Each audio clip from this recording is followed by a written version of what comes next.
Bismillahirrahmanirrahim. Assalamualaikum warahmatullahi wabarakatuh.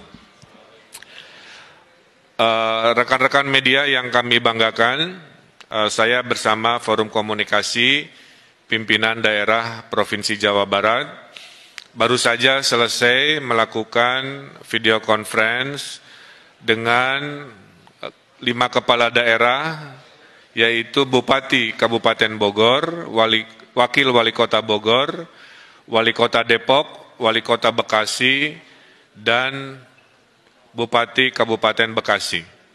Juga kami melakukan rapat ini bersama Pangdam Jaya dan Wakapolda Metro Jaya, karena seperti diketahui, Kota Depok, Kota Bekasi, dan Kabupaten Bekasi secara hierarki pertahanan keamanan ada di Pangdam Kodam Jaya dan Polda Metro.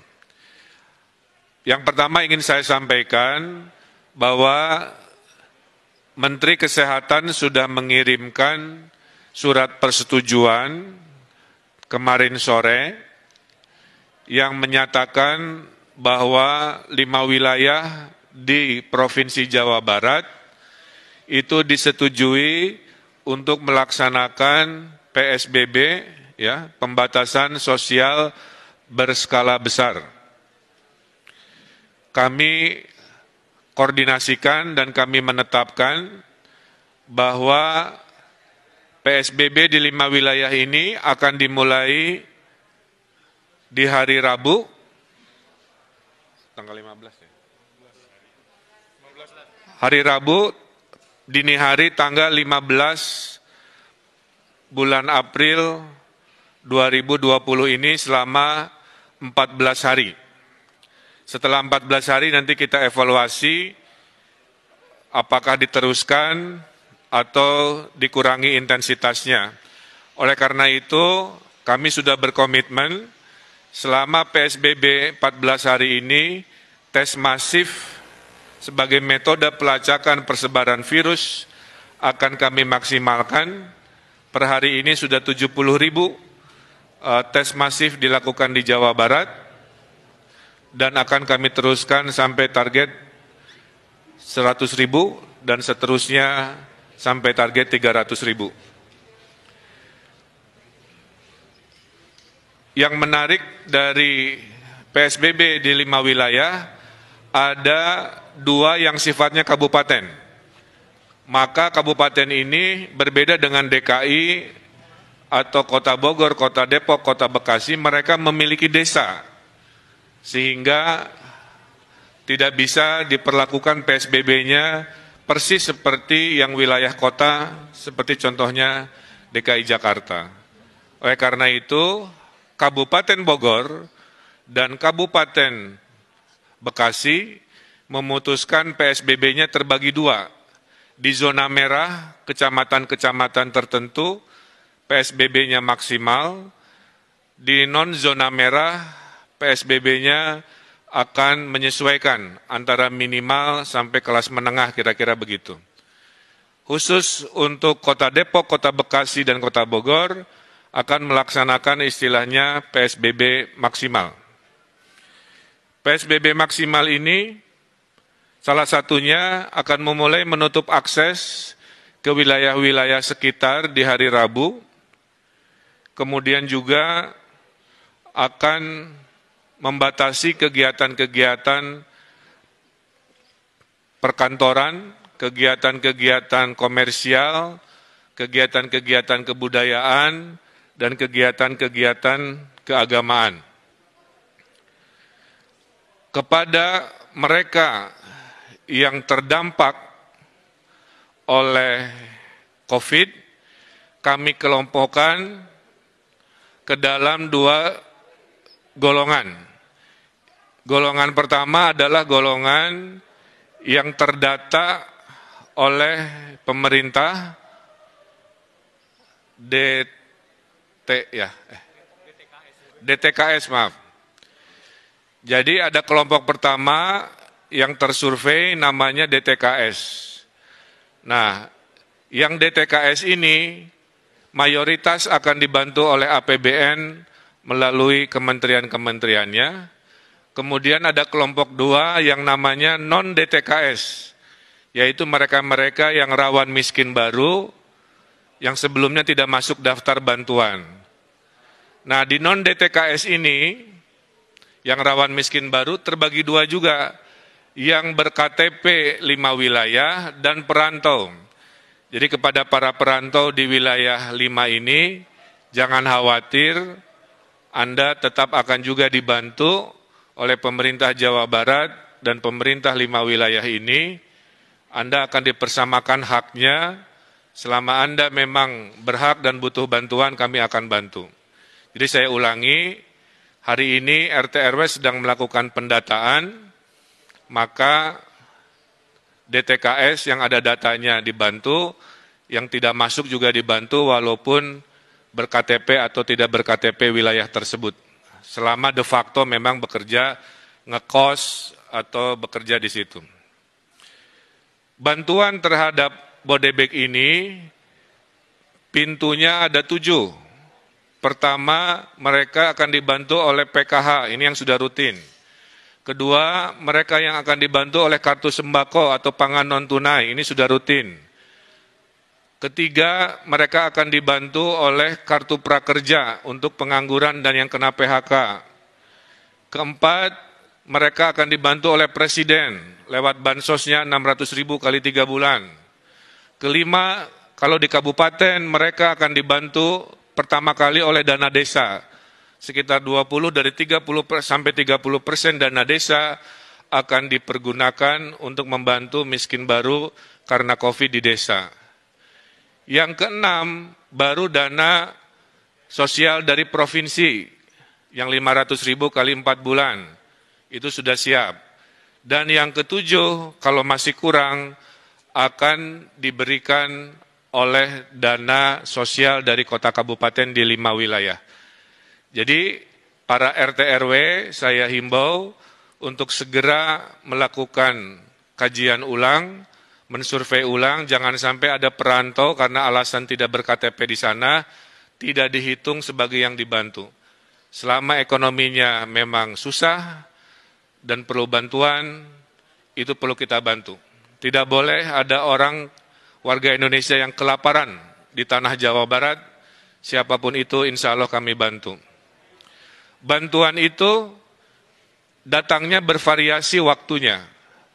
Bantuan dari provinsi insya Allah di hari Rabu Kamis pada saat diberlakukan PSBB, bantuan sembako, logistik, dan tunai sudah bisa dikirimkan di daerah Bodebek.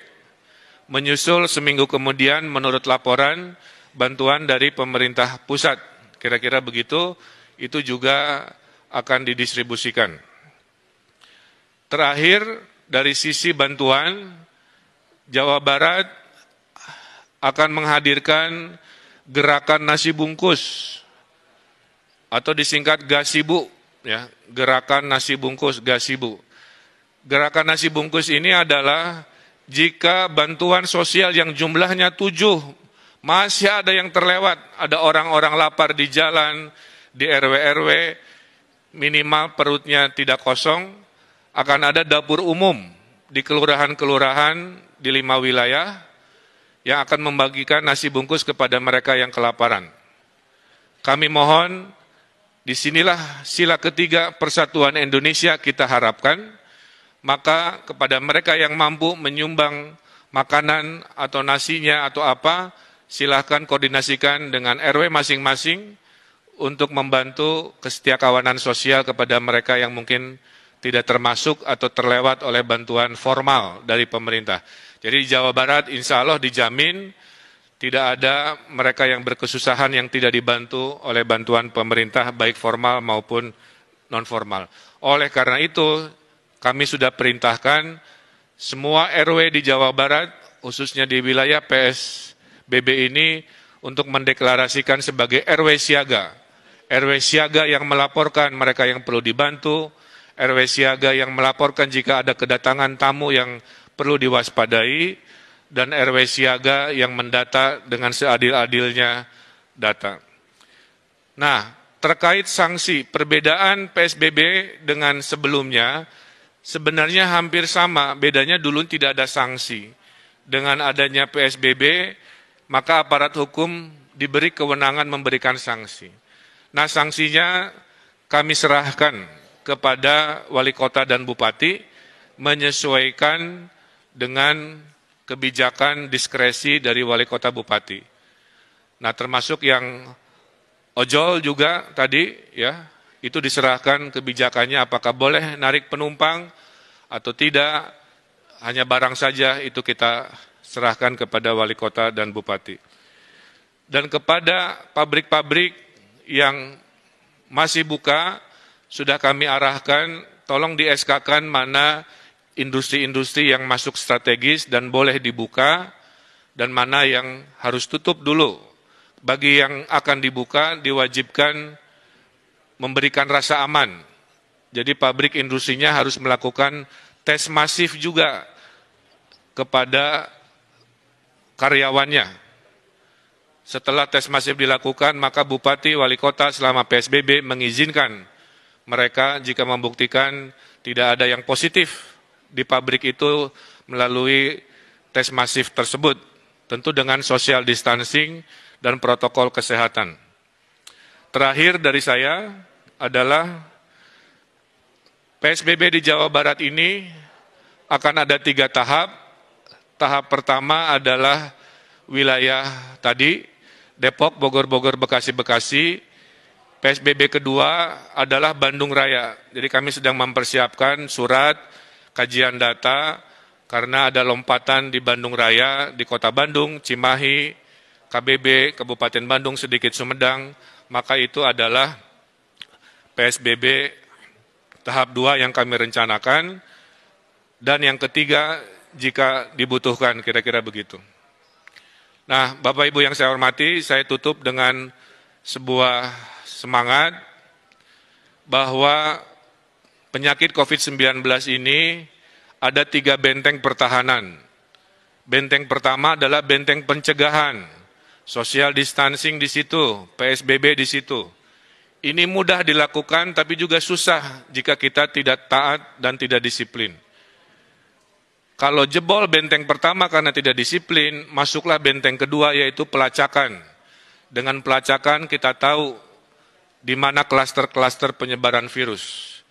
Kalau pelacakan gagal dan jebol, baru benteng terakhir yang kita punya yaitu benteng perawatan terhadap mereka yang sakit. Nah, saya berharap warga Jawa Barat jangan sampai COVID-19 ini langsung membobol benteng pertama, kedua langsung lompat ke benteng ketiga, di mana orang-orang sakit ini menjadi banyak dan kapasitas kita menjadi terbatas dan akhirnya kita mengalami kerepotan.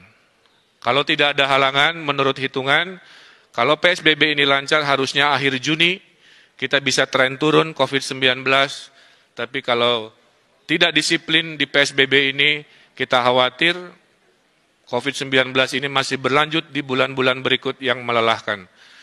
Dan saya juga menghimbau kepada TNI Polri untuk memberikan tindakan tegas kepada provokator-provokator selama PSBB ini, baik provokator dengan berita bohong di media-media sosial, maupun vandalisme-vandalisme yang mengajak anarkis, itu juga sudah dilakukan tindakan-tindakan yang tegas.